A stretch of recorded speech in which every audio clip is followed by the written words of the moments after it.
अस्सलाम वालेकुम, सत श्री अकाल, नमस्कार दोस्तों, स्वागत है आप लोगों का यूएई के नंबर 1 सबसे पॉपुलर हिंदी समाचार चैनल यूएई समाचार में।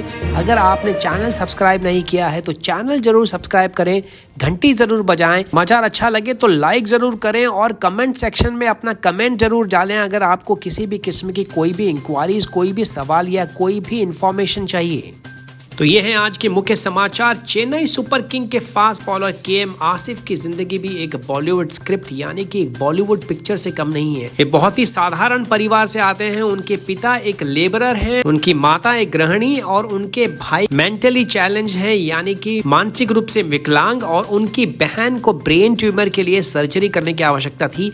लेकिन इन सारी परेशानियों के बावजूद उन्होंने कभी हिम्मत नहीं हारी और 2 बार जॉब के लिए ट्राई किया। जैसे कि हर अप्रवासी भारतीय कम से कम गल्फ आके अपनी किस्मत आजमाना चाहता है, लेकिन क्रिकेट के प्रति प्रेम के चलते वो कभी भी अपना टेन्योर, अपना जॉब पूरा नहीं कर पाए और आज इस मुकाम पे पहुंचे हैं कि अपने परिवार को एक बहुत ही सभ्य जीवन और एक अच्छी क्वालिटी लाइफ दे पा रहे हैं। सन 2018 में इनका चयन हुआ था चेन्नई सुपर किंग्स के लिए और किस्मत एक बार फिर इनको तीसरी बार दुबई लेके आई है, लेकिन इस बार जॉब के सिलसिले में नहीं बल्कि अपने ख्वाब यानी कि क्रिकेट खेलने के लिए। हम आपको ये खबर इसलिए सुना रहे हैं क्योंकि यही खबरें हैं जो हमको एक नई ऊर्जा देती है, एक नई ऊर्जा का संचार करती है, हमें एक नई आशा की किरण दिखाती है। यही वो खबरें जो हमारे अंदर न हार मानने वाली जज्बे की ताकत को बढ़ाती है। परिस्थितियां कैसी भी हों, कितनी भी विकट हों, लेकिन उस विकट परिस्थिति के अंदर हम अपने आप को कैसे पॉजिटिव रखते हैं वो डिसाइड करता है हमारे विजेता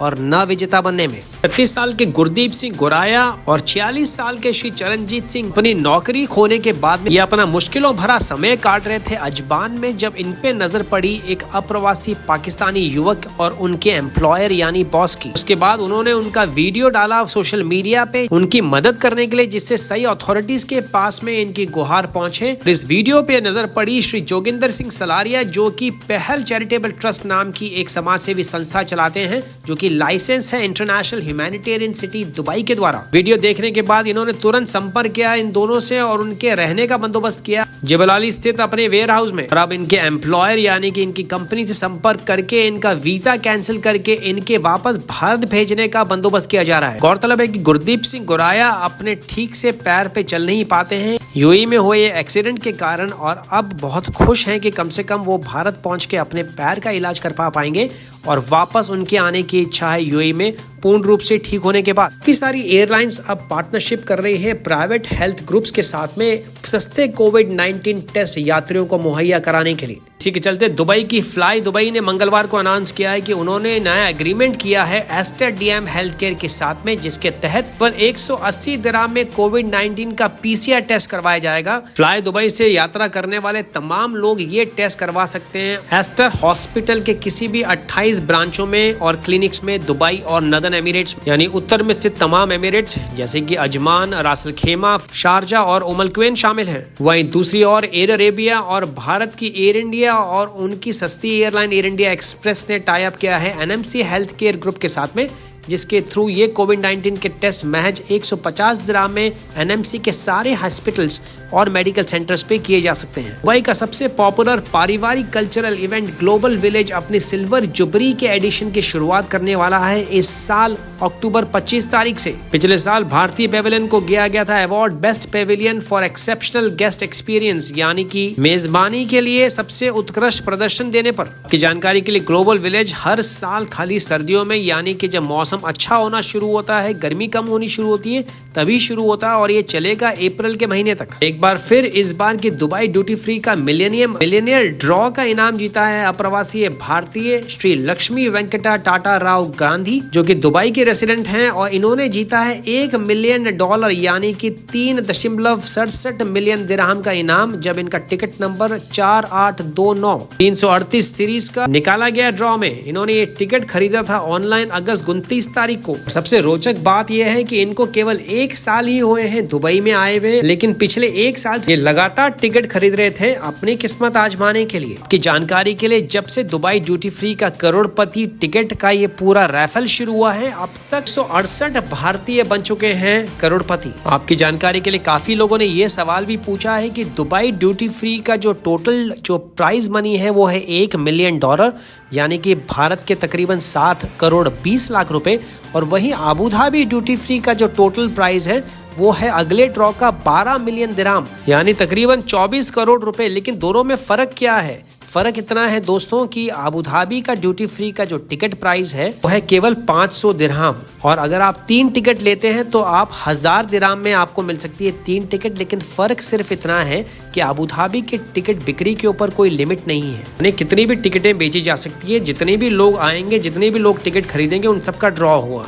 दुबई ड्यूटी फ्री में टिकट का जो प्राइस है वो है 1000 दिरहम, यानी कि अबू धाबी ड्यूटी फ्री का डबल।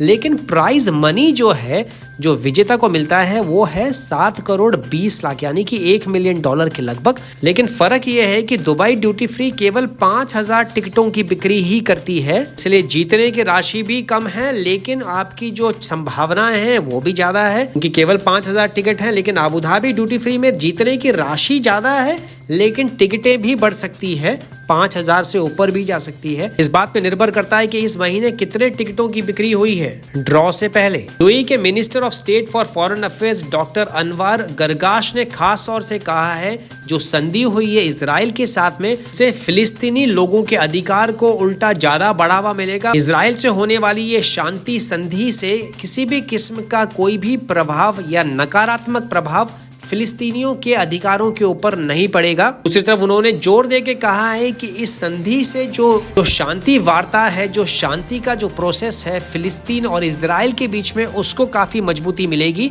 और इससे इजराइल आने वाले समय में फिलिस्तीन या ऑक्यूपाइड हिस्सों पे जो अपनी कॉलोनीज का दबदबा बनाने वाला था, इस संधि के तहत उन हिस्सों पे कोई भी कंस्ट्रक्शन की एक्टिविटीज नहीं करेगा। दुबई इकोनॉमिक डिपार्टमेंट ने एक बड़े डिपार्टमेंटल स्टोर को बंद कर दिया है और 50,000 दिरहम का फाइन यानी मुखालफा लगाया है। कोविड-19 के जितने प्रिकॉशंस हैं यानी कि एहतियाती कदम हैं, उनको न उठाने के सूरत में दुबई मीडिया ऑफिस ने ट्विटर के हवाले से जानकारी दी कि बहुत बड़ी संख्या में काफी बड़ी भीड़ इस स्टोर के बाहर खड़ी हुई थी डिस्काउंट सेल के चलते। पूरी सेल के दौरान कोई भी फिजिकल डिस्टेंसिंग या काफी सारे जो एहतियाती कदम हैं उनको फॉलो नहीं किया गया जितने भी ग्राहक हैं उनके द्वारा, और इसी की रोकथाम के तहत ये एहतियाती कदम उठाया गया दुबई इकोनॉमिक डिपार्टमेंट के द्वारा। पिछले 24 घंटों में 883 केसेस की बढ़ोतरी हुई है कोरोना के मामले में, वहीं 416 नई रिकवरीज भी दर्ज की गई है, 2 नई मृत्यु भी दर्ज हुई है पिछले 24 घंटों में, जिसको मिला के टोटल मृतकों की संख्या हो गई है 393।